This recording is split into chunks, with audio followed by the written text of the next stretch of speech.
Hi guys, welcome to my channel. ఈరోజు అయితే ఒక చిన్న మినీ వ్లాగ్ చూసేసానండి. ఇది వచ్చేసి నిన్నటిదనమాట. నిన్న ఈవినింగ్ టైంలో ఇంకా నేనైతే దోశ బెటర్ వేసానమాట. ఇడ్లీ పిండి అలా అయిపోయింది అనేసి అయితే చూశారు కదా. 5:30 అరౌండ్ ఆ టైం అనమాట. మా క్లైమేట్ ఎట్లా ఉందో చాలా కూల్గా ఉందన్నమాట. మంచిగా మబ్బు పట్టేసి ఒక పక్క దోశ బెటర్ వేసేసుకుంటే ఒక పక్క సేమియా సగ్గుబియ్యం అయితే కాసేస్తున్నాను అనమాట.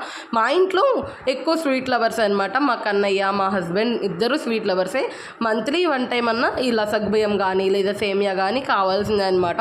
ఎక్కువ సగ్గుబియ్యమే చేస్తాను, కొంచెం చలవ కూడా చేసిద్ది అనేసి. బెల్లం అయితే కరగబెట్టి పోసాయి అనమాట, ఎందుకంటే రాళ్ళు కానీ కానీ ఏమైనా ఉంటే పోతాయి అనేసి అయితే నేను ఈ బెల్లం వేసాక ఒక 2 మినిట్స్ ఉంచేసి స్టవ్ ఆఫ్ చేసేసి మీడియం హీట్లో ఉన్నప్పుడు పాలు అయితే పోస్తాను అనమాట. ఎందుకంటే బెల్లము పాలు ఒక్కోసారి ఇరుగుతాయి కదా, అలా ఇరగకుండా ఉండిద్ది, టేస్ట్ కూడా బాగుండిద్ది అనేసి అయితే.